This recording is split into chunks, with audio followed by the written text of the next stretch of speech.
بسم اللہ الرحمن الرحیم۔ تین باتیں جن سے جن آپ کے اندر داخل ہوتا ہے۔ جن یا جنات ایک ایسا نام ہے جس کے بارے میں آپ نے ضرور سنا ہوگا، لیکن ضروری نہیں کہ ان پر آپ کا یقین ہو، کیونکہ ان کے بارے میں ہر کسی کی رائے الگ ہے اور ہر کسی کا یقین بھی اس معاملے میں الگ الگ ہے۔ کچھ لوگ کہتے ہیں کہ وہ اس دنیا میں ہوتے ہیں اور کچھ لوگ کہتے ہیں کہ وہ اس دنیا میں نہیں ہوتے ہیں، اور اس بات پر بھی لوگوں میں اختلاف ہے کہ وہ کسی انسان کے جسم میں گھس جاتے ہیں یا نہیں، لیکن صحیح بات کچھ ہی لوگوں کو معلوم ہے۔ لوگوں کے اس معاملے میں رائے الگ الگ ہے، لیکن جہاں تک اسلام کا تعلق ہے تو وہ جن یا جنات کے وجود اور اثر کو مانتا ہے، اور اس کی دلیل قرآن میں آپ کو کئی جگہ مل جائے گی جہاں پر انسانوں کے ساتھ جنات کا بھی ذکر کیا گیا ہے، اور حدیث میں اس کا ذکر ملتا ہے جہاں پر اللہ کے رسول حضرت محمد صلی اللہ علیہ وسلم ایک جن کی وادی پر گزرے تو ان کو اسلام کی دعوت میں دی۔ اس سے پتہ چلتا ہے کہ جناتوں کی بھی ایک دنیا ہے، اور ان میں انسان کی طرح اچھے بھی ہوتے ہیں اور برے بھی ہوتے ہیں، اور بروں سے نقصان پہنچنے کا اندیشہ زیادہ ہوتا ہے، لیکن ڈرنے کی کوئی بات نہیں۔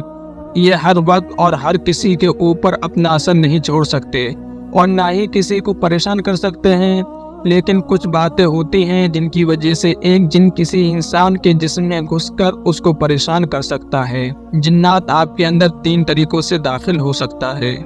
نمبر 1، جن کو آپ سے پیار ہے۔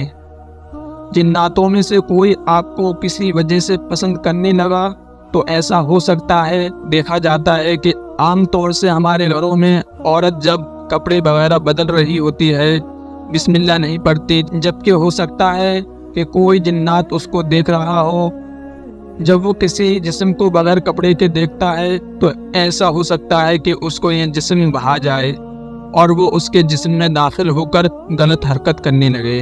یہی وجہ ہے کہ اسلام نے جس طرح ہر کام کے شروع کرنے سے پہلے بسم اللہ پڑھنے کو کہا ہے اور اللہ کا نام لینا بتایا ہے، ٹھیک اسی طرح اپنے کپڑے اتارنے سے پہلے بسم اللہ پڑھنے کا حکم دیا ہے، کیونکہ جس کام سے پہلے بسم اللہ پڑھ لیا جائے اس میں برکت ہوتی ہے، اللہ کی مدد شامل ہوتی ہے، اور انسان نقصان سے بچ جاتا ہے، اور دشمن کی حسد، جلن اور ظلم، زیادتی اور آنے والی بلا اور مصیبت سے اس کی حفاظت کی جاتی ہے۔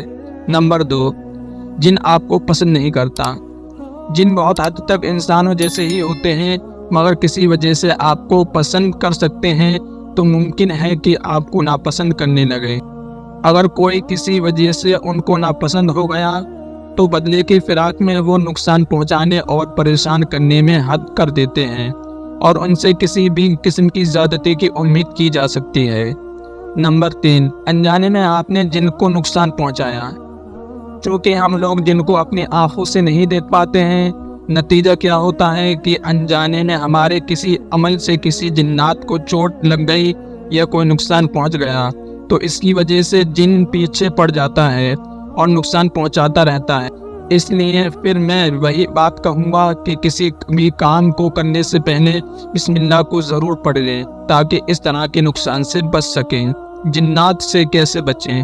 قرآن و سنت کی پابندی کرنا، نماز کے پابند رہنا، حضور صلی اللہ علیہ وسلم سے منقول دعاؤں کو پڑھتے رہنا، اللہ سے ہمیشہ شیطان کی پناہ مانگتے رہنا، اور بیت الخلاء میں جانے کے وقت یہ دعا پڑھنا، اللہم انی اعوذ بک من الخبث والخبائث، اور غصے کے وقت یہ دعا پڑھنا، اعوذ باللہ من الشیطان الرجیم۔ انشاءاللہ تعالی ہر جنات اور ہر بلاؤ سے محفوظ رہیں گے۔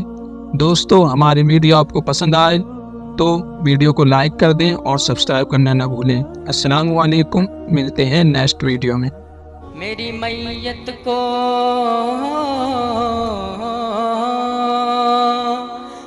میت کو نہ تم باغ و چمن میں رکھنا، خاک طیبہ خاک طیبہ خاک طیبہ ہی فقط میرے کفن میں رکھنا۔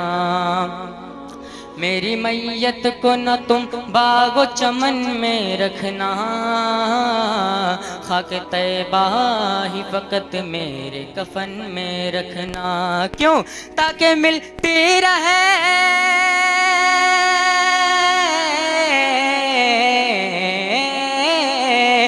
کہ ملتی رہے جنت میں بھی طیبہ کی مہک ورفعنا لک ذکرک ورفعنا لک ذکرک ورفعنا